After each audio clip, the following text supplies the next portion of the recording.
Nós estamos estudando juntos o livro de Levítico. Nós já passamos do capítulo 15, aliás, do capítulo 10 de Levítico. O começo do livro de Levítico ensinou para a gente 2 princípios importantes para a vida cristã, não só para a vida de Israel do Antigo Testamento, mas para a vida cristã.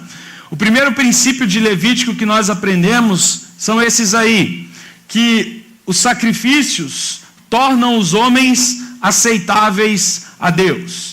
E o capítulo 1 até o capítulo 7 de Levítico vai nos ensinar isso, que não há perdão de pecados sem derramamento de sangue. Não há relacionamento com Deus se não for através do Senhor Jesus Cristo.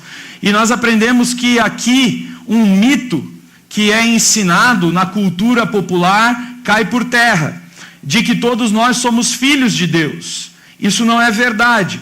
A Bíblia diz isso para nós, que nós nos tornamos filhos de Deus através do sangue de Jesus Cristo, através da fé no Senhor Jesus Cristo como nosso Senhor e Salvador.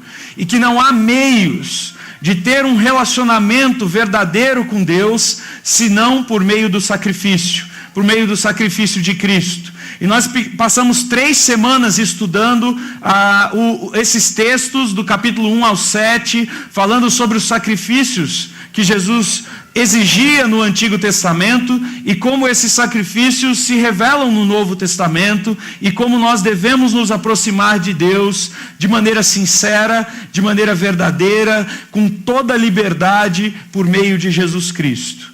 É só Ele que é o caminho para Deus, o único caminho. Ele é o único caminho, Ele é a única verdade, Ele é a única maneira de obter vida. Não há meios de se comunicar com Deus, de ter intimidade com Deus, se não for por Jesus Cristo. Somente Jesus Cristo. É tudo por Jesus Cristo. A Bíblia diz isso, porque dele, por Ele e para Ele são todas as coisas, portanto que a Ele seja dada a glória eternamente. Amém. Se você não acompanhou essas mensagens, em breve elas estarão no Facebook da igreja, no WhatsApp, no YouTube da igreja. Você pode procurar na internet lá, TV PIB, que é a Primeira Igreja Batista de Barueri, e você acha lá todos os vídeos das mensagens que são pregadas aqui na igreja. Você pode compartilhar isso com seus amigos de trabalho, você pode compartilhar com a sua família, e se você não veio em alguma mensagem, por algum motivo você perdeu essa série, você pode voltar lá e assistir e conseguir caminhar junto com a gente. A segunda parte do livro, e o livro de Levítico, ele é escrito numa estrutura hebraica que se chama quiasma, ou quiasmo. O quiasmo é uma estrutura de paralelismo, que ele coloca os textos em paralelo com o objetivo de apontar uma parte importante do texto, do qual todas as outras se desdobram. Então, ele inicia falando sobre o sacrifício e sobre toda aquela sequência de sacrifícios que nos aproxima de Deus. E o centro dessa primeira sessão do livro é a segunda parte que nós estudamos, os capítulos que vão de 8 a 10. Os capítulos que vão de 8 a 10, eles nos ensinam que os sacerdotes são orientadores e mediadores dos sacrifícios. E ele vai falar uma coisa muito importante, que o objetivo de Jesus ter nos salvado, que o propósito do sacrifício não é somente o céu. Tem muita gente que tem vivido a vida cristã dessa maneira. Eu creio em Jesus, eu vou para o céu, acabou aqui. Não. O livro de Levítico ensina para a gente que vai muito além disso. Está com uma reverberação horrível, Du. Parece que eu estou falando dentro de uma lata de sardinha. Tenta ajustar isso aí para mim. Então, o sacrifício, ele tem um propósito. Qual é o propósito? O sacerdócio. Deus te salvou não somente para você ir no céu. Deus te salvou porque aqui na terra Ele quer que você anuncie o nome dEle, que você leve pessoas a crerem nele, que você ensine pessoas sobre a palavra dEle, que você aproxime pessoas do sacrifício dele. E o propósito da existência humana, o propósito do ser gente, o propósito de sermos crentes, não é somente para o céu. É principalmente e acima de tudo testemunhar a Jesus Cristo, falar de Jesus Cristo, viver plenamente o Evangelho, seja em testemunho, atitudes, seja em palavras. É para isso que você existe. E Levítico deixa isso muito claro, que o sacerdote não tem a ver com aquela coisa de você simplesmente viver aqui na terra para comprar casa, para subir dentro de carreiras, para adquirir diplomas, para a vida sua profissional, porque se você desgastar a tua vida nessas coisas, a sua vida não tem, no fim, um propósito nenhum, porque para o céu não vai servir nada os diplomas, para o céu não vai servir nada os cargos que você subiu, para o céu não vai servir de nada os carros que você comprou, o bairro onde você morava, ou as coisas que você adquiriu. Isso não tem propósito nenhum na eternidade. E a eternidade só ganha um propósito com coisas que nós levamos para a eternidade. E a única coisa que nós levaremos para a eternidade, além de nós mesmos, são pessoas com as quais nós compartilhamos do Evangelho. O céu vai estar cheio de pessoas, não de cargos, não de diplomas, não de carros. E para que isso aconteça, o sacerdote ele precisa viver uma vida que revela quem Deus é. Uma vida de santidade, uma vida de exemplo, uma vida de testemunho. E o capítulo 8 e o capítulo 9 nos mostra a consagração desses sacerdotes e como eles deveriam viver para a glória de Deus. Depois o capítulo 10 mostra o fracasso do sacerdócio. O capítulo 10 nós vimos lá os dois filhos de Arão que entraram no santo lugar e acenderam da maneira errada o fogo do altar e Deus matou os dois. E quando você termina o capítulo 10, você termina com uma ideia muito clara que está na mente de Deus. Deus só aceita e Deus só se relaciona com sacerdotes que obedecem a Ele. E Deus deseja que nós sejamos obedientes.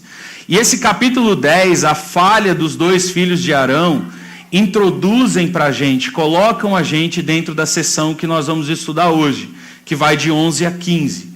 E essa sessão que nós vamos estudar hoje, ela vai ensinar para a gente que a pureza é necessária para os homens se relacionarem com Deus. Ok? E aí nós vamos falar de algo que envolve não somente o que se faz dentro do templo. Porque no capítulo 1 a 7, os sacrifícios e todas aquelas ofertas tinham a ver com aquilo que se fazia dentro do templo. Aquilo que se fazia quando você ia para Jerusalém e você entrava num templo lá e fazia suas ofertas diante de Deus. O que o capítulo 11 a 15 vai mostrar para a gente é que o relacionamento com Deus não é um relacionamento que acontece dentro de um templo. Não é? Deus nunca habitou e nunca desejou que a centralidade da vida do povo dele fosse uma religião. A nossa vida espiritual não está vinculada com o que nós fazemos no domingo. A nossa vida espiritual não é cânticos que nós cantamos, não é a ceia que nós tomamos, não é a mensagem que nós estamos ouvindo agora. Essa parte da nossa vida tem que ser refletida em todas as nossas atitudes de segunda a domingo. E a nossa vida de sacerdócio não é a frequência a uma igreja. A nossa vida de sacerdócio é quer comamos, quer bebamos, as coisas mais simples da vida, como comer e beber, para a nossa subsistência, quer façamos qualquer outra coisa, façamos tudo para a glória de Deus. Então ele vai dizer para a gente que o sacerdócio tem que transcender a religião do domingo, do sábado, no caso do judeu. O sacerdócio tem que transcender as paredes desse templo. O sacerdócio tem que transcender a religiosidade. O sacerdócio tem a ver com um comportamento diário que agrada a Deus. O sacerdócio tem a ver com a forma como você dirige o seu carro. O sacerdócio tem a ver com o seu trabalho. O sacerdócio tem a ver com a sua profissão, tem a ver com o seu chefe, com seus companheiros de trabalho, tem a ver com a sua vizinhança, aqueles que moram em volta de você. O sacerdócio, então, ele deve ser estendido, ele não deve ficar aprisionado numa religião, ele não deve ficar aprisionado num culto, ele não deve ficar aprisionado num local, num templo. A vida cristã, a vida do crente, a vida do servo de Deus, do povo de Deus, é uma vida para ser vivida lá fora, mostrando quem Deus é em tudo que nós fazemos. E aí, nesse capítulo 11 a 15, Moisés vai quebrar, e a gente vai analisar alguns detalhes desses capítulos, mas Moisés, através do Espírito Santo, vai quebrar todo esse conceito que muitos crentes têm até hoje em dia, de que existe uma vida secular e uma vida religiosa. E que a vida secular não tem nada que ver com a vida religiosa. Não é? Então o cara, ele vai lá na religião dele, mas essa religião não traz influência nenhuma para a maneira como ele gasta o dinheiro dele, como ele dirige o carro dele, como ele trata a mulher dele, como ele educa os filhos dele. Não, são duas coisas separadas. Uma coisa é Deus, outra coisa é a vida. E tem pessoas vivendo assim. Talvez você conheça pessoas assim. Talvez você conheça pessoas na sua empresa, lá no seu trabalho, talvez você conheça gente da sua família, que está todo domingo dentro de uma igreja, que está todo domingo servindo a uma certa religião qualquer, mas quando você olha a vida dessa pessoa semanalmente, diariamente, não tem nada de Deus, não tem relacionamento nenhum com Deus, ela nem sequer faz o mais básico, que é orar e ler a Bíblia, não é? E você fala, então para que serve o domingo? Perde o seu propósito, perde o seu objetivo, porque o propósito do sábado, ou do domingo, ou do dia do culto, é te preparar para que todos os outros dias sejam vividos para o Senhor. E é muito interessante isso, porque nós temos um dia só na igreja. Se você frequenta grupo pequeno, 2, mas você tem outros 5 para serem vividos para a glória de Deus e por sua própria conta. E o que vai determinar isso é o quanto Deus é verdadeiro para você.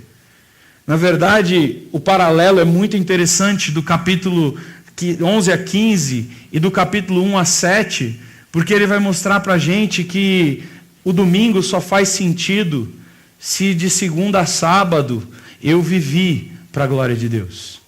O domingo só tem razão, o louvor só tem razão, a adoração só tem razão se Deus faz parte de todos os meus dias. Porque senão vira uma coisa fria. E eu tenho ouvido comumente nos nossos dias isso, de pessoas que vêm domingo após domingo na igreja e falam, não me acrescentem nada. Eu entro vazio e saio vazio. E a resposta é, não te acrescentem nada, porque Deus está fora da tua vida. Ele só faz parte de um culto, de um lugar. Quantas vezes a gente vê em algumas igrejas as pessoas acendendo fogos estranhos, e as pessoas se emocionam e choram, e vêm na frente da igreja chorando, e o pastor põe a mão e derrama óleo, e aquela música e aquele quebrantamento, e ali são feitas alianças, e enche a frente da igreja. Mas muitas dessas pessoas que lá choraram, lamentaram, gritaram, fizeram pactos no domingo, tiveram arrepios, caíram emocionalmente, na segunda-feira elas continuam com seus problemas e não mudam, não são transformadas, não têm a presença de Deus nas suas vidas. E o que o capítulo 11 a 15 vai mostrar para a gente é que Deus tem a ver com a vida. E que Deus tem muito interesse na vida. Agora, uma coisa interessante é que a palavra que é mais repetida nesse capítulo 15 revela muito sobre nós e sobre a nossa vida. Revela muito sobre o que deve ser afastado das nossas vidas, na verdade. Uma palavra que se repete 100 vezes. Essa palavra é usada 250 vezes no Antigo Testamento. Nesse texto, somente nesses 5 capítulos, essa palavra se repete 100 vezes. Sabe qual é a palavra? Essa aqui, ó. Tamé. Significa impuro. Impuro. Ele repete isso constantemente. Animais impuros, comidas impuras, relacionamentos impuros, corpo impuro, várias coisas, cama impura, quarto impuro, sofá impuro. Ele vai descrever um monte de impurezas. E quando a gente lê esses textos, alguns cristãos têm achado que a gente tem que voltar a obedecer à lei de Moisés e não entendem o que Deus queria dizer com esses textos. Mas eu peguei uma frase do Yamauchi, está ali o nome dele lá, do livro dele, que ele vai descrever o que essa palavra significa. Olha o significado dessa palavra.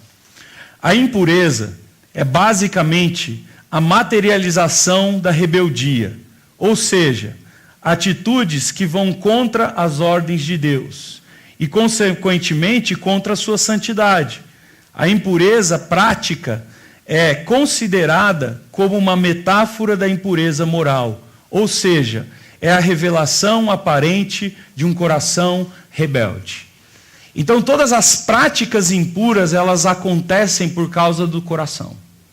A Bíblia diz isso, que aquilo que contamina o homem não é aquilo que o homem faz ou que ele põe para dentro da boca, mas aquilo que contamina o homem é o seu coração, é o que sai do seu coração. É isso que a Bíblia vai dizer do que reclamam os homens, senão dos seus próprios delitos e pecados. A Bíblia vai nos ensinar que a verdadeira impureza e que quebra o nosso relacionamento com Deus é por causa da manifestação, a nossa desobediência. Tudo que nós fazemos de errado na vida é uma clara manifestação de que o nosso coração está longe de Deus. E essa palavra se repete 100 vezes nesse texto. Mas vamos dar uma olhadinha nesse texto. A primeira expressão que vai no capítulo 11 é sobre as comidas impuras. Então, se você ler, a gente não vai ler. São 5 versículos, capítulos enormes, 5 capítulos enormes, não dá para a gente ler. Depois você pega lá em casa e lê os capítulos de 11 a 15. Mas a primeira destaque que ele faz é sobre comidas impuras. Nós já vamos falar sobre elas. O segundo destaque que ele fala é sobre a impureza do parto. Capítulo 12. Quando uma mulher vai parir um filho, quando ela vai ter um filho, quando ela vai ganhar um neném. E ele vai falar que há impureza no ganhar o neném. E que essa pessoa que vai ganhar um neném, ela precisa de purificação. Um outro exemplo que ele dá para a gente é a impureza da doença. E ele vai falar especificamente sobre várias doenças de pele. Não necessariamente a hanseníase, a lepra. Na sua Bíblia está traduzido lepra, mas a palavra hebraica não é específica para lepra. É vários tipos diferentes de doença de pele. Né? Pode ser psoríase, por exemplo. Pode ser tumores causados pelo sol. Então ele está falando sobre as doenças. E ele vai falar que as doenças são sinais de impureza. E que as doenças, de certa maneira, nos separam de Deus. Já já eu vou falar disso. Ou na semana que vem. E a impureza dos fluidos corporais. Ele vai falar sobre o sangue. E vocês que são mulheres aqui convivem com ele pelo menos uma vez por mês.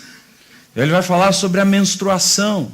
E aí você vai falar assim, mas a menstruação é natural. Será? Será que foi isso que Deus planejou? Onde é que a menstruação tem a ver com impureza? Ele vai falar sobre a ejaculação masculina, sobre os espermatozoides. E ele vai falar sobre como que isso torna o homem impuro. E aí nós vamos pensar um pouco sobre o que Deus pensa sobre o nosso corpo. O que Deus pensa sobre ter filhos. O que Deus pensa sobre as doenças, o que Deus pensa sobre essas coisas. Aquilo que torna o homem impuro. Ok? Essas 4 listas de coisas que ele trata, não são listas exaustivas. Quer dizer, Moisés não fez assim, eu vou escrever tudo o que torna o homem impuro. Na verdade, o que Moisés fez foi pegar os principais exemplos de impureza para mostrar as várias áreas de abrangência da impureza. Quando você lê Deuteronômio, você vai ver que essa lista é ampliada. Quando você lê Números, você vai ver que essa lista é ampliada. Então ele não está fazendo uma lista exaustiva do que torna o homem impuro. Ele está dando para a gente exemplos do que torna o homem impuro. Capítulo 11. Saiu tudo errado ali. Mas o capítulo 11, ele é dividido da seguinte maneira, né? Primeiro ele vai falar sobre os animais impuros. Então ele fala sobre os animais terrestres. Os versículos de 1 a 3 ele fala sobre aqueles que são puros, que são permitidos comer. E ele fala dos versículos 4 a 8 daqueles que são proibidos comer. Depois ele vai falar no versículo 9 sobre os peixes que são permitidos comer. E ele vai falar no versículo 10 a 12 sobre os peixes que são proibidos comer. Depois ele vai falar sobre os pássaros que são proibidos comer, dos insetos alados que são proibidos comer e do tipo de impureza que esses animais transmitem, né? Então os animais imundos, os animais rastejantes e os animais terrestres. E ele termina o capítulo falando sobre uma partícula especial sobre os animais rastejantes. Esse é o resumo do capítulo 11. Houveram várias tentativas de explicar esses capítulos, ok? Durante a história da igreja, vários homens tentaram explicar para a gente o que tinha a ver com essa comer comida impura.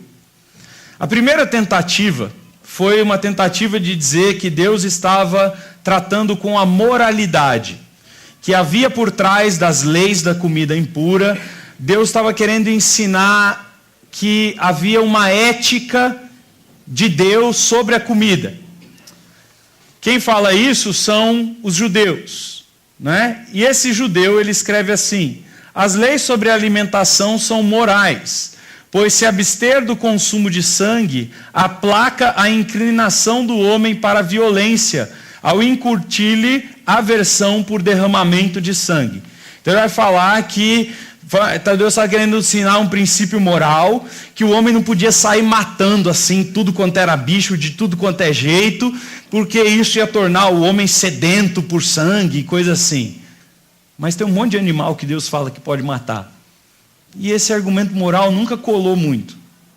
Nem os próprios judeus creem mais nele. Um outro argumento para interpretar esse texto foi esse aqui, o estético, dizendo que animais que são proibidos de comer são animais que são repulsivos de ser servido à mesa. São animais que quando você olha na mesa, você fala, ai que nojo, não vou comer isso. Não é?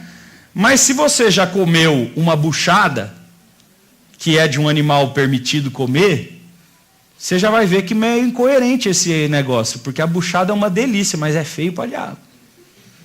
Você olha aquele negócio na mesa e fala, rapaz do céu, comer isso não, né? Mas é muito gostoso e pode comer na lei. Então você vê que também é um argumento que não cola, né? Não bate muito bem, não condiz com a realidade. Um outro argumento que tentaram explicar esse texto foi teológico, dizendo que os animais que eram usados e eram proibidos eram porque eram animais usados em outras religiões. Então ele proibiu certos animais que outras religiões usavam, e para Israel ele escolheu animais diferentes das outras religiões. Mas isso não é verdade, porque os judeus podiam comer cabrito, boi, e os principais animais sacrificados para Baal, por exemplo, era cabrito e boi. Então, não colou também a história. Uma outra tentativa de explicar esse texto foi o argumento higiênico. Esses estatutos procuravam nos treinar contra o controle do apetite. Todo alimento proibido pela Torá possui um efeito nocivo ou danoso sobre o corpo humano. Quem escreveu isso aí foi Maimônides, um rabino judeu do século 7 depois de Cristo.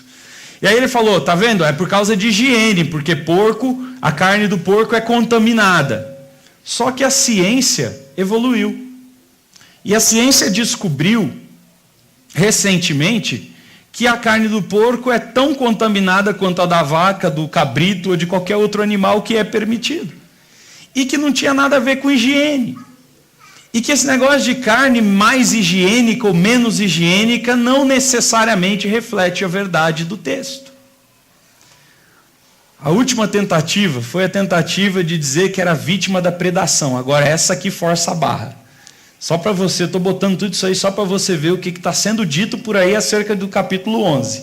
Olha o que esse cara diz. Os pobres, ouve a história, oprimidos e marginalizados pela sociedade, não comer tais animais, essas criaturas, faz-nos lembrar da justiça e da compaixão para com aqueles que não transitam entre o meio da sociedade predominante. Ele está dizendo que existe uma sociedade opressora que oprime o pobre, e que o pobre é a minoria oprimida, e que aqueles animais que eram proibidos de comer é porque eles eram a minoria oprimida, e a gente não podia comer porque ao fazer isso a gente estava oprimindo aquela minoria que está sofrendo. Rapaz do céu, brabo, né? Quem faz isso aí é a galera da teologia, da missão integral, a galera da missão da Igreja Católica, né? O Leonardo Boff e essa galera toda que defende essa ideia de que supervaloriza o pobre e assim por diante. Não tem nada a ver com nada disso, ok? Não foi por isso que Deus proibiu. Esses argumentos não fazem sentido. E a gente pode dar pelo menos duas respostas claras olhando para o texto, lendo o texto. Simplesmente uma leitura simples do texto. Por que Deus proibiu essas comidas? Por que haviam comidas proibidas e comidas que eram permitidas? Qual era o propósito de Deus em dizer que alguns alimentos não podiam ser comidos e outros podiam ser comidos? E a resposta é simples. A própria santidade de Deus. Santidade, a palavra santidade significa separado. Significa algo que não é usado da mesma maneira que outras coisas. E a santidade de Deus significa que Deus é separado de todo o pecado. Que Deus é santo, que Deus é perfeito, que Deus não se mistura com nada que é ruim, que é pecaminoso. E a ideia do texto é mostrar para a gente, através da comida, esta realidade, a realidade da santidade de Deus. Quando ele separa as comidas, não é porque uma comida era higienicamente mais aceitável ou não, ou porque uma comida era eticamente ou sociologicamente, ou seja, não. A separação da comida era para lembrar a nação de Israel de que quando eles sentavam na mesa para comer, eles precisavam se preocupar em separar umas comidas das outras, as que podiam e as que não podiam. E isso ensinava para eles que Deus era separado do pecado e que eles, como povo, não deveriam se misturar com as outras nações e eles deveriam viver um povo separado. Não tem a ver com a comida em si. Tanto é que quando a gente chega no Novo Testamento, Deus acaba com tudo isso. Quando você abre lá, Deus falando com Pedro, Deus serve uma mesa de banquete para Pedro e fala: Pedro, come. E o que estava servido na mesa de banquete eram todas as comidas proibidas. E Pedro santão, né? Não, Senhor, eu não vou comer, eu sou fiel a ti. E Jesus fala para Pedro: acabou isso aí, Pedro, não tem mais comida pura e comida impura. Essa comida pura e essa comida impura tinham um único propósito. E o propósito dessa comida pura e impura era lembrar a vocês que Deus é santo, que Deus é separado de todas as coisas, que vocês são um povo santo e que vocês são um povo separado de todas as coisas. Era para que quando vocês sentassem na mesa, Pedro, vocês se lembrassem disso como um memorial, como um marco colocado na vida de vocês diário. No café da manhã, no almoço e na janta, vocês iam se lembrar: separem, porque Deus quer isso para a vida de vocês. Então a separação das comidas não tem a ver com a comida em si, mas tem a ver com a soberania de Deus. E com o fato de que Deus quer que o povo dele seja separado. E que o povo dele, ao separar coisas, lembre-se disso. E é por isso que no Novo Testamento isso é cancelado e se torna desnecessário. E quando Paulo vai escrever para Timóteo, ele diz para Timóteo: Timóteo, eu quero que você saiba de uma coisa. Pode comer de todo ser vivo. Coma abundantemente. Então, um crente pode comer carne sangrando? Pode. Um crente pode comer chouriço? Pode. Um crente pode comer porco? Pode. Tem um lá no Morumbi que é top, mano. Lombinho, pá, bom pra caramba. Pode. Não tem mais nada proibido. Por quê? Porque a lembrança agora de que nós somos um povo separado não se dá mais através da comida. A lembrança agora de que nós somos um povo separado se dá através de um outro alimento, que é Jesus Cristo. Ele é o pão da vida. Ele é a água da vida. Ele é o alimento que produz vida. Aquilo que nos diz que nós não somos mais como éramos antes e que não somos mais como as pessoas que não têm a Cristo, que nós somos transformados e somos separados, não é mais um prato que está na nossa mesa. Mas a separação é essa ceia que está aqui hoje. O alimento que demonstra que nós somos um povo separado é o pão e o suco de uva e o vinho que nós vamos tomar daqui a pouco. Que nós fomos separados porque nós cremos em Jesus Cristo. E é por isso que o cristão não precisa mais se preocupar com coisas do tipo o que eu posso ou o que eu não posso comer. Mas um cristão deve se preocupar, quer ele coma qualquer coisa, que qualquer coisa que ele coma demonstre que ele vive para a glória de Deus e que ele é separado do mundo. E é por isso que o Novo Testamento vai dizer: não vos embriagueis com vinho. É por isso que o Novo Testamento vai dizer: não sejam glutões, não se empanturrem de comida. Por quê? Porque nós somos de Cristo. Quer comamos, quer bebamos, nas coisas mais simples, nós pertencemos ao Senhor. E a maneira com que nós comemos deve revelar que nós pertencemos ao Senhor. Não uma comida ou outra, qualquer comida. Toda comida que nós comemos deve revelar que nós pertencemos ao nosso Senhor. E eu percebo algumas coisas interessantes. Que muitos crentes, tradicionalmente nas igrejas evangélicas, se orgulham batendo no peito e dizendo: eu não bebo, mas come que nem um porco.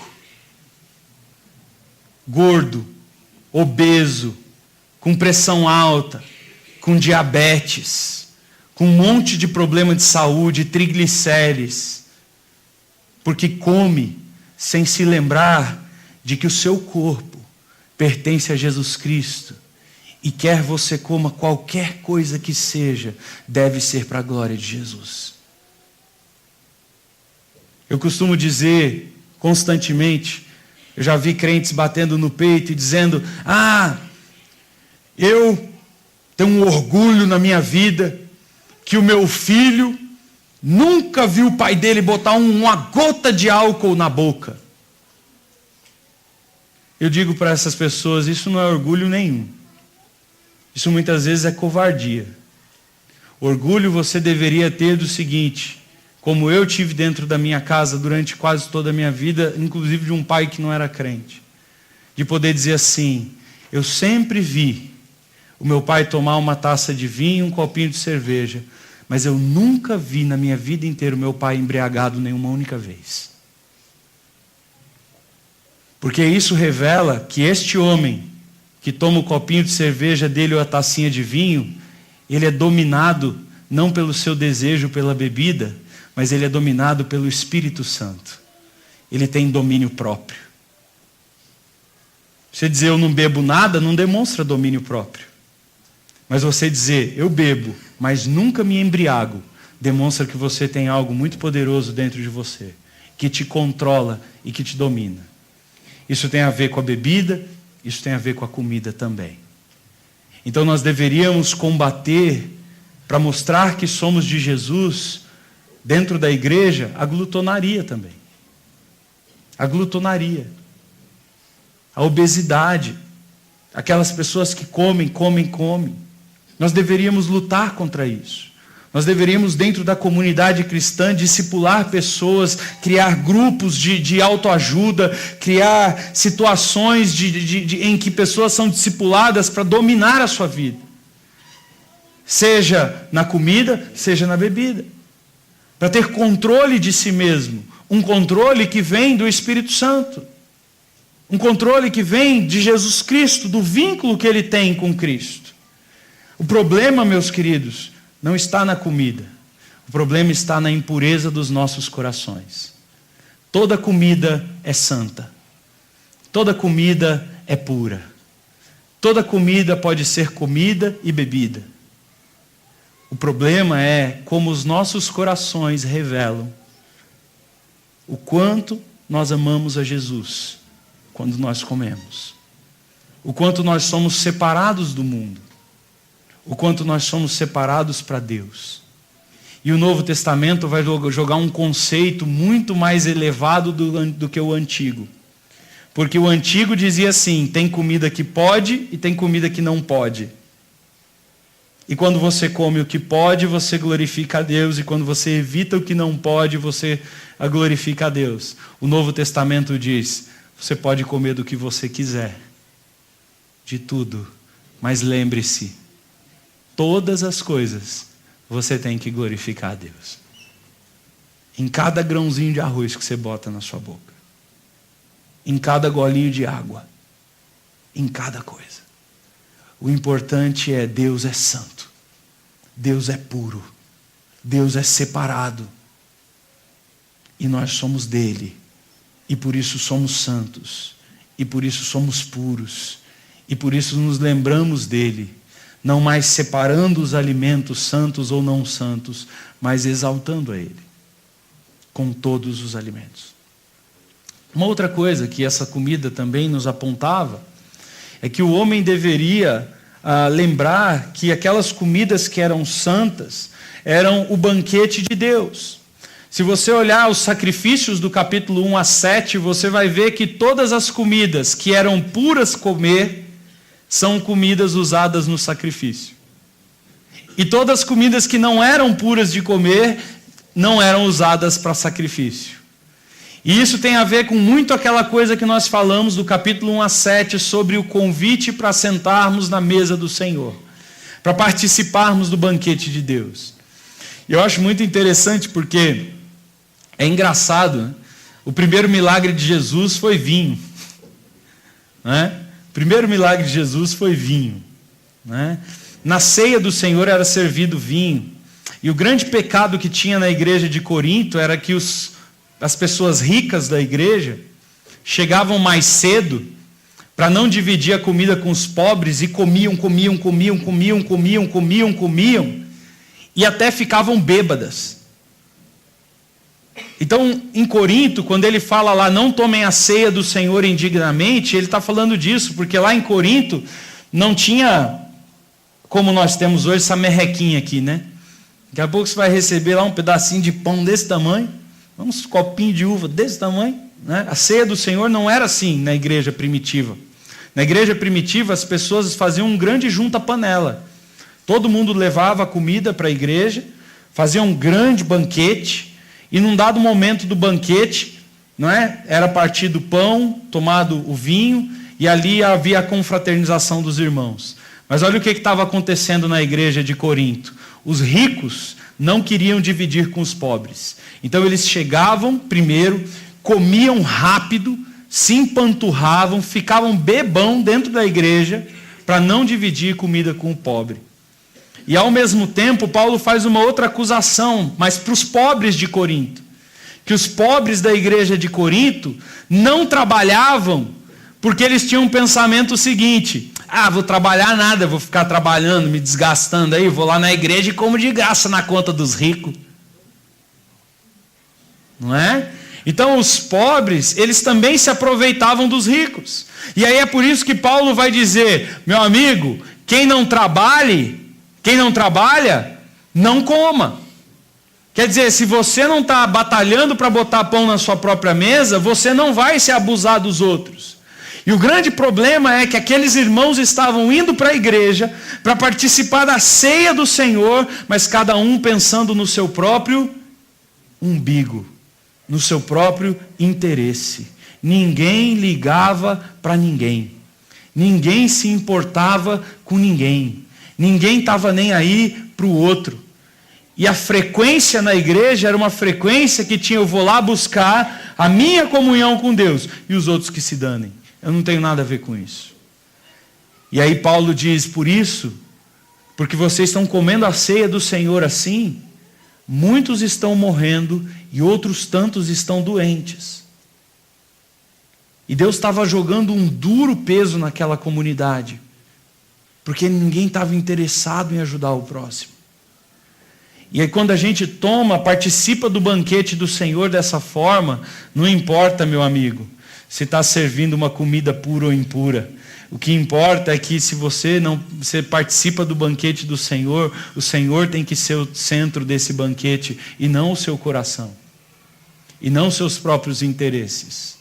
E não os seus próprios desejos. E não a sua ganância. E o que Deus fazia colocando aquela comida separada era lembrar para os homens, vocês são separados para participar do banquete do Senhor. E no banquete do Senhor, quem interessa é o Senhor. A honra de fazermos parte do povo de Deus. O motivo final porque essa comida era daquela forma que era pela simples vontade de Deus. Por que havia comidas puras e comidas impuras? Porque Deus quis. Pelo simples fato de que Deus determinou assim. Às vezes não tem um motivo lógico. E nem precisa ter. Não tem uma razão de higiene, ou estética, ou moral, ou qualquer coisa. É pelo simples fato de Deus ter dito, vocês vão comer esse e não vão comer deste. Para que o povo dele soubesse que Deus quer que o seu povo o obedeça. Não porque eu tenha uma razão. Não porque eu tenha uma explicação lógica. Porque muitas das coisas que eu obedeço só porque Deus mandou, não porque eu tenho uma explicação. Eu estou estudando teologia há 15 anos. Eu me desgasto semanalmente mais de 30 horas, lendo livros de teologia, fazendo exegese em grego, hebraico, gramática, pesquisando as escrituras. Fiz mestrado, estou fazendo agora o doutorado, passo uma semana inteira, de manhã, de tarde, de noite, ouvindo o professor, e tem muita, muita, muita coisa na Bíblia, talvez muito mais coisa na Bíblia, que eu digo, eu não sei. E quanto mais eu estudo, mais eu não sei, eu digo. Quanto mais eu cavo, menos resposta eu tenho. E eu obedeço o Senhor, não porque tem lógica, não porque faz sentido, mas porque eu creio que Ele é Deus e que Ele mandou. Se Deus mandou, eu obedeço. As pessoas do mundo vão dizer, você é um tapado, você é um idiota, você é um cego, você é irracional. E eu digo para essas pessoas, isso que você chama de idiotice, de tapadez e de irracionalidade, eu chamo de fé, que é a firme convicção de coisas que eu creio e eu obedeço, mas eu não tenho resposta nenhuma. Simplesmente porque eu creio que Deus é Deus. E eu obedeço, porque Ele me mandou obedecer. Então as comidas separadas e não separadas, puras e impuras, também se relacionam com a vontade de Deus. Para lembrar aquele povo, existe um Deus no céu.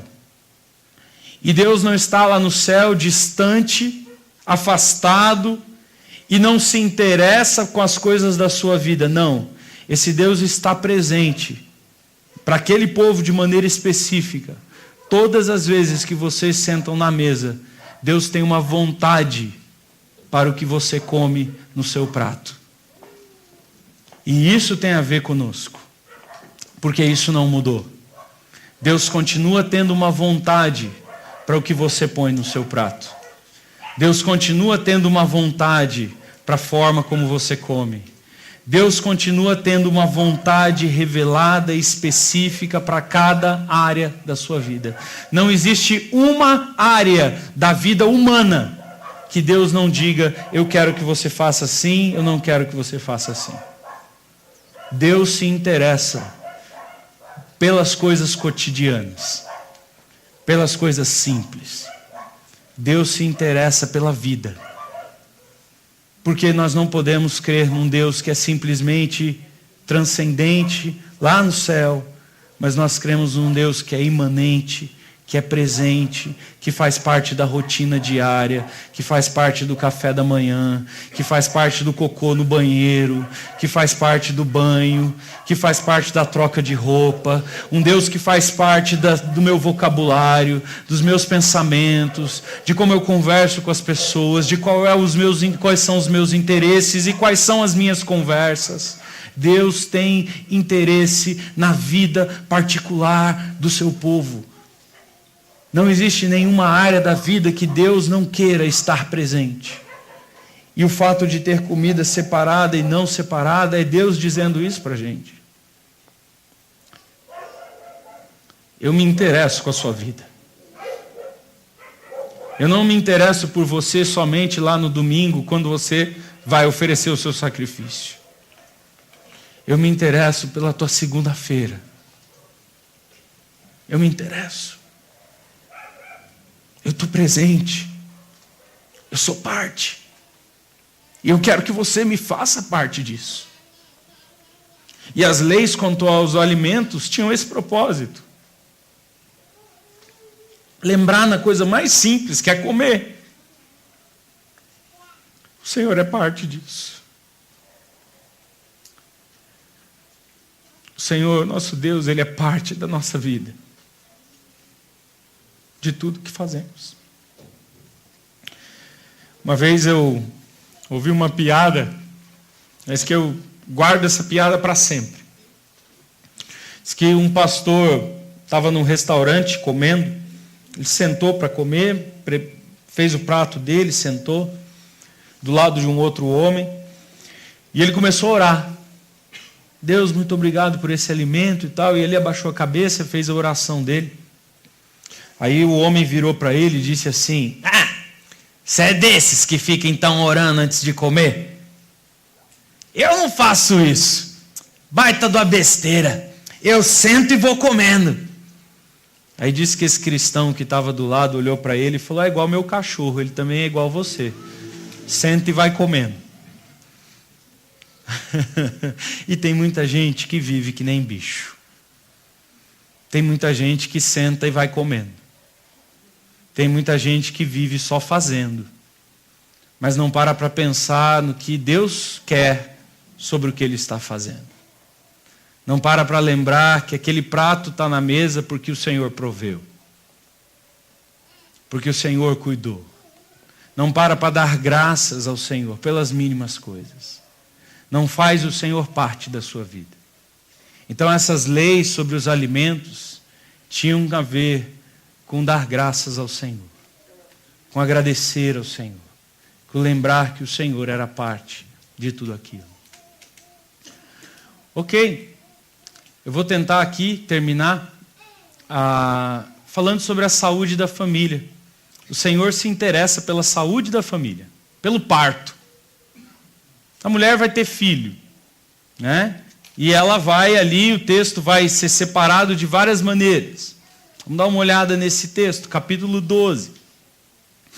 A primeira parte do texto vai falar sobre o parto de um menino e sobre o que deveria acontecer no parto de um menino.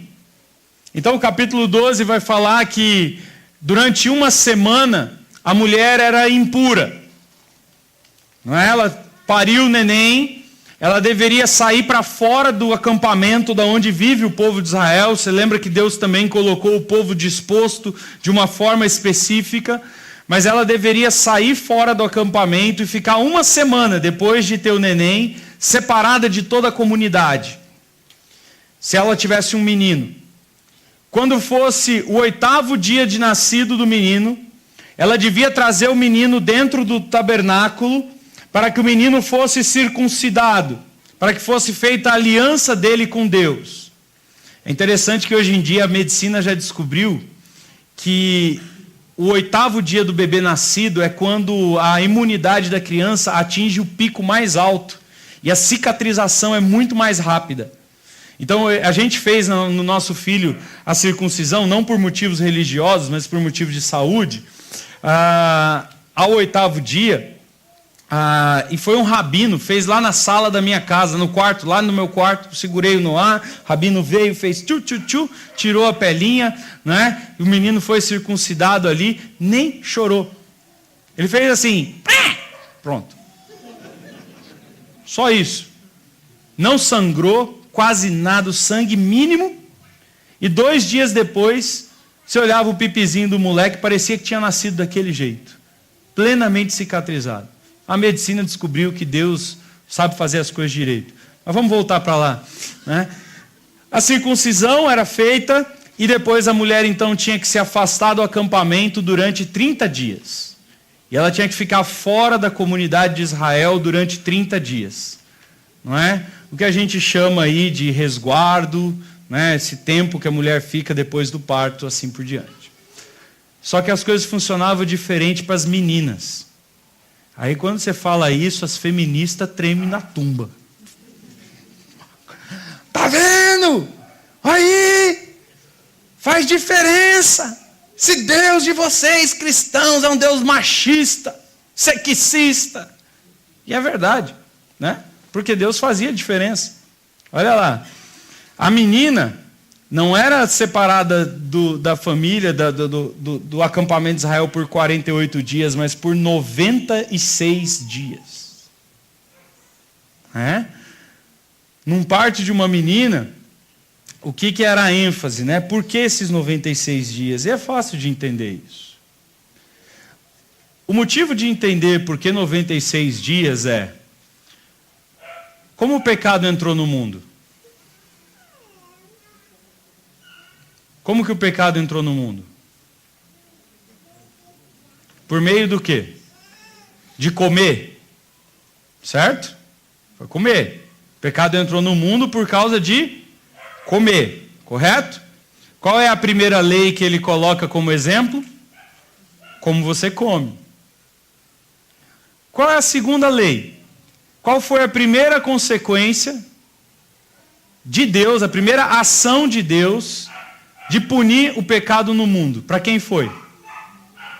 Para quem comeu primeiro. Quem foi que comeu primeiro? A mulher. Não foi, mulheres? Eva comeu primeiro. Não é? Desobedeceu a Deus, desobedeceu o marido, né? Comeu o fruto. E a primeira consequência qual foi? O quê? Dores no parto. O primeiro sinal de que o homem tinha pecado, o primeiro sinal físico, evidente do pecado, foi a dor no parto. É por isso que o parto é impuro. Porque o sofrimento do parto, a dor do parto, não tem a ver com o nosso Criador. A dor do parto não tem a ver com o amor de Deus. A dor do parto não tem a ver com a graça de Deus. A dor do parto não tem a ver com a criação de Deus, com o plano de Deus, com o propósito de Deus, com o projeto de Deus. A dor do parto tem a ver com a maldição de Deus. A dor do parto tem a ver com a ira de Deus, com a justiça de Deus, com o ódio que Deus tem do pecado e como Deus quer que o pecador sofra por ter pecado. A primeira consequência é a dor, e é por isso que o parto está aí, Porque a primeira coisa foi a comida, e ele trata da comida. A segunda coisa foi o parto, a dor do parto, a maldição de Deus contra o pecado. E quando nasce um homem, um ser humano, nasce como? Nasce santo, anjinho. Não. Como é que nasce esse ser humano? Em pecado me concebeu a minha mãe. No pecado eu fui gerado e pecador eu vim para esse mundo. Eu sou pecador desde que eu fui concebido no ventre da minha mãe. O parto não simplesmente foi consequência do pecado, mas o parto lança no mundo mais e mais pessoas que viverão afastados de Deus, que viverão no pecado, e que pecarão, e que ofenderão Deus todos os dias. Então o parto humano, ele é impuro por causa do Senhor. Ele não é impuro por causa do bebê, porque Deus falou, tenham filhos. Ele não é impuro por causa da mulher, porque Deus falou, tenha filhos. Gere filhos, eu te fiz produtiva. Ele é impuro porque Deus é santo. E porque o nosso parto é feito no meio de um sofrimento que não revela a santidade do nosso Deus, mas revela o nosso pecado. E quando nós parimos, nós não parimos alguém que nasce à imagem e semelhança de Deus, como fomos criados para ser, mas nós parimos alguém que nasce à nossa imagem, à nossa semelhança, pecadores como nós, caídos, perdidos. Então esse afastamento do parto tem um propósito de revelar a santidade de Deus, o plano de Deus.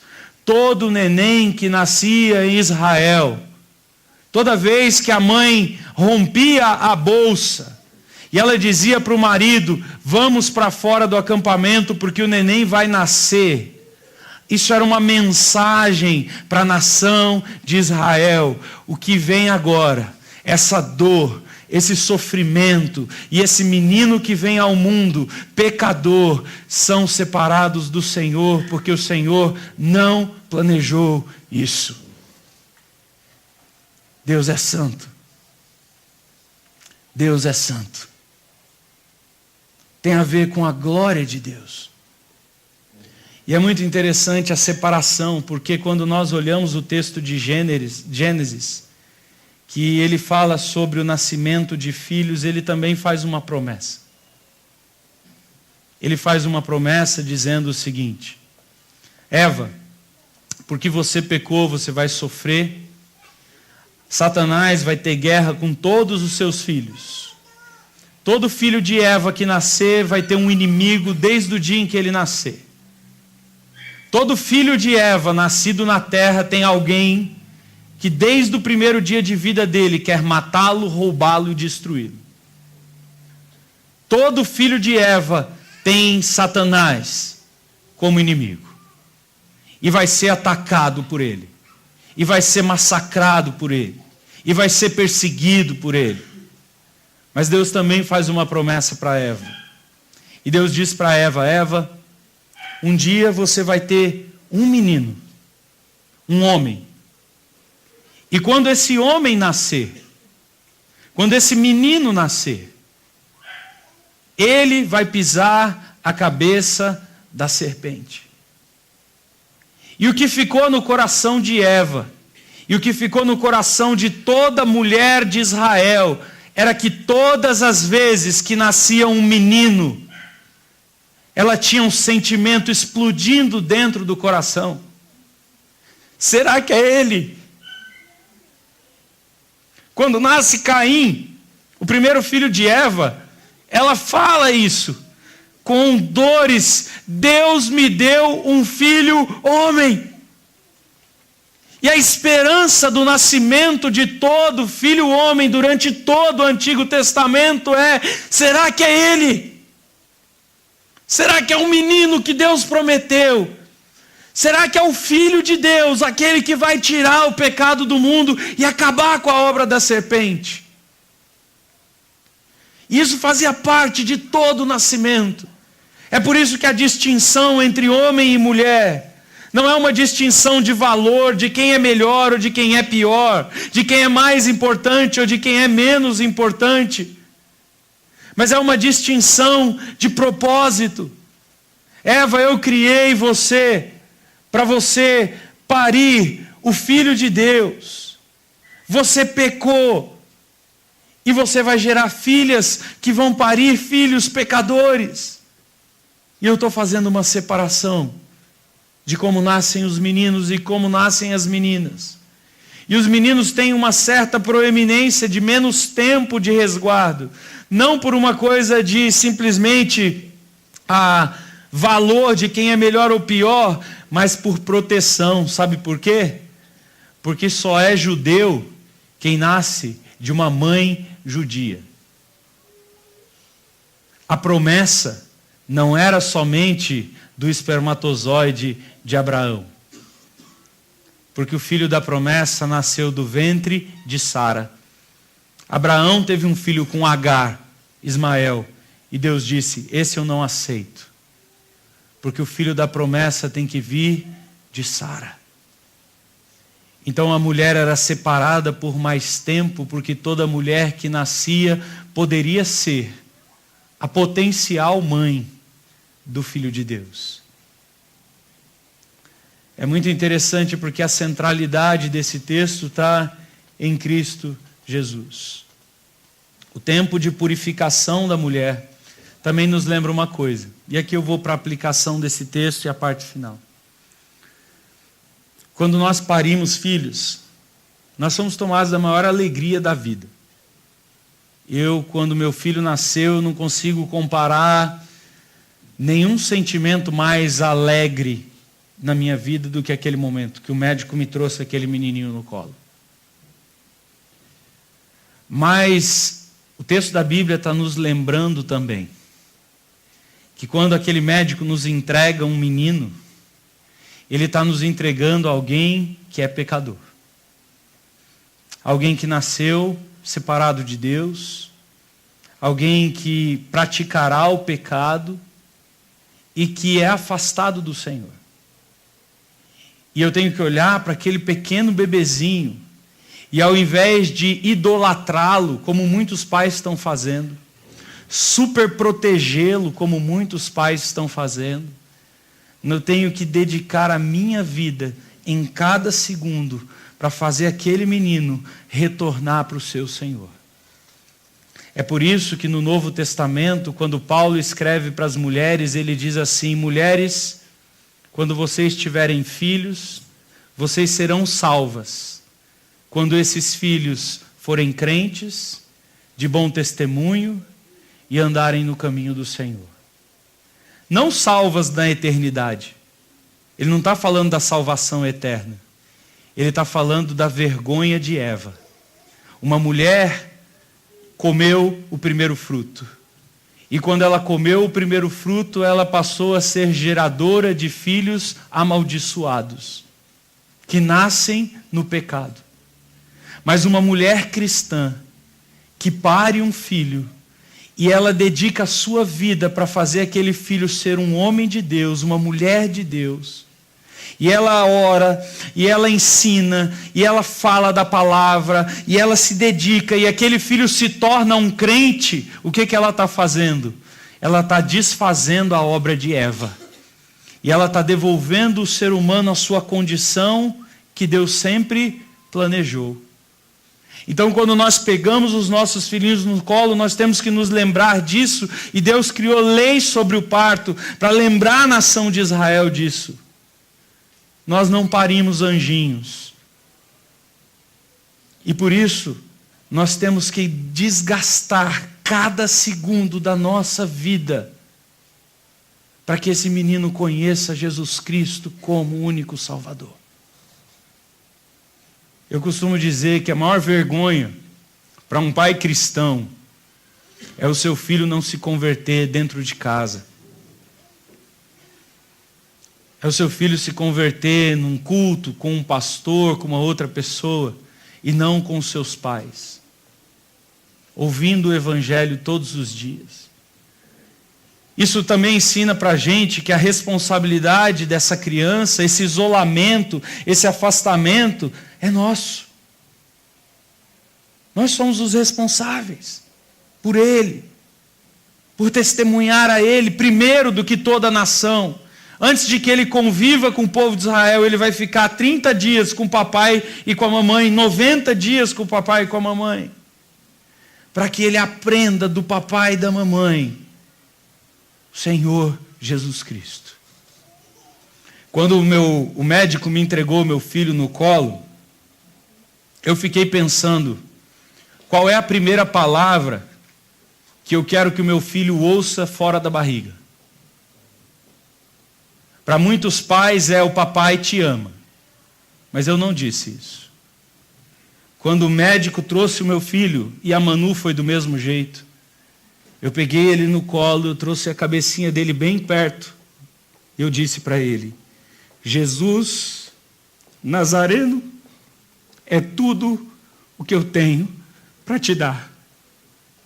Não tenho ouro, não tenho prata. O meu tesouro não é daqui. Jesus é a minha alegria. E ele nunca vai partir. Jesus Nazareno foi a primeira palavra que os meus filhos ouviram no ouvido deles. Não foi papai, não foi mamãe. E a primeira coisa que eu sonhei para os meus filhos não fosse que ele falasse primeiro papai ou mamãe, mas Jesus. E todas as noites, quando nós na nossa casa oramos e vamos dormir, eu ajoelho do lado da cama dos meus filhos, eu oro com eles, e quando eu termino de orar, eu falo: o papai te ama, a mamãe te ama, mas filho, quem te ama mais do que o papai e que a mamãe, e que é a pessoa que você tem que amar mais do mundo todo? E eles dormem todas as noites dizendo: Jesus.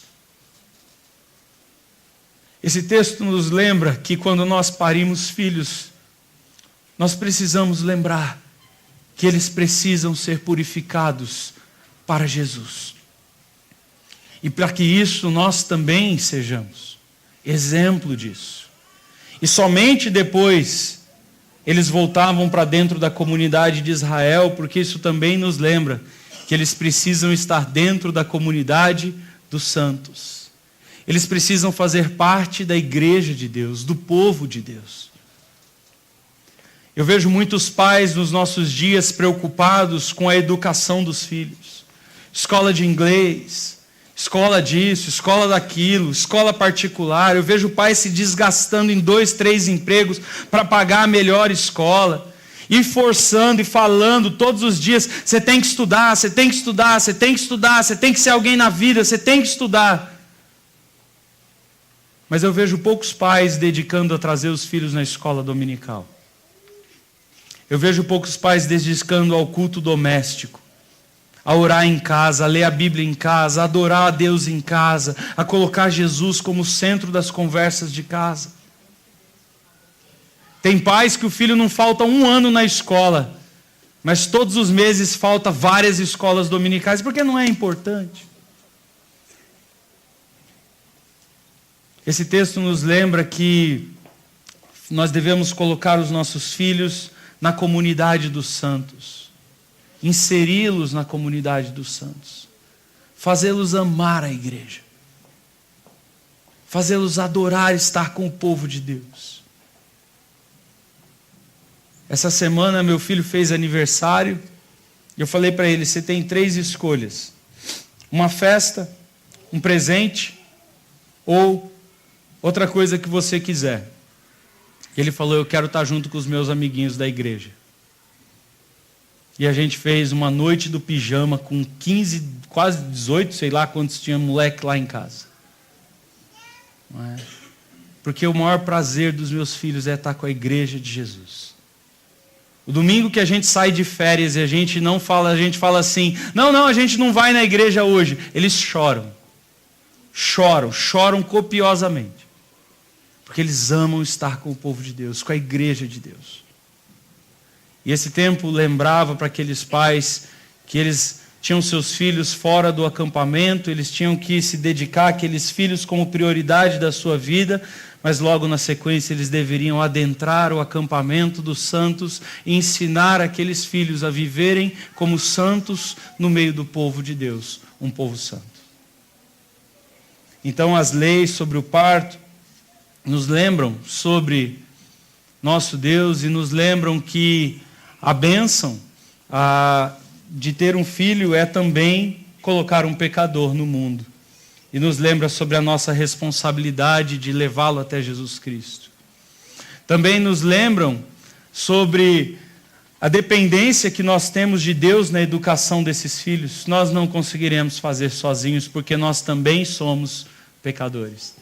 Esses dias eu estava conversando com um amigo e a gente estava falando sobre Jesus, pelo fato de Jesus nunca ter pecado. Aí alguém falou assim, é bom para Jesus, porque ele nunca pecou e nunca foi corrigido com a vara, né? Não precisou apanhar no bumbum.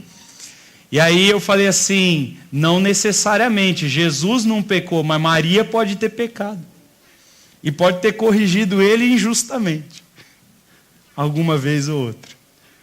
Não é? Nós temos que nos lembrar disso, precisamos do Senhor. A necessidade da nação, do povo de Deus, para educar os nossos filhos. Nós também nos lembramos nesse texto da promessa do Messias que viria através de um menino. A centralidade do parto era a esperança da vinda do Messias. E nós terminamos esse texto nos lembrando que a redenção de Eva, a redenção da mulher, e eu posso dizer, por que não, do homem, é quando ele tem um filho e ele consegue fazer, por meio do seu testemunho, da pregação do Evangelho, da centralidade de Cristo, que esse filho seja um crente em Jesus Cristo. Eu ainda vou ter o prazer de batizar os meus 2 filhos. Já são crentes, já são salvos, mas um dia eu vou ter esse prazer. E a gente tem que lembrar que esse tem que ser o foco da nossa vida. Pregar o Evangelho. Testemunhar como sacerdotes santos de Deus. A começar dos nossos lares. A começar daqueles que são mais preciosos para nós. Falar de Cristo. Ser o exemplo de Cristo. Conviver. Eu gostaria que o meu filho um dia dissesse sobre mim. Não sobre o tempo que eu fiquei numa igreja, não sobre os títulos que eu tinha ou de quão perfeito eu era, mas que um dia, no dia que tiver o meu caixão e eles estejam em volta, eles possam dizer, o meu pai serviu a Jesus Cristo. É nisso que se baseia a maternidade, a paternidade, em Jesus. Comemos, temos filhos, tudo centrados somente no Senhor, nas coisas mais simples da vida. Semana que vem a gente continua olhando os capítulos finais do texto, mas acho que hoje a gente já tem bastante coisa para aprender e para viver.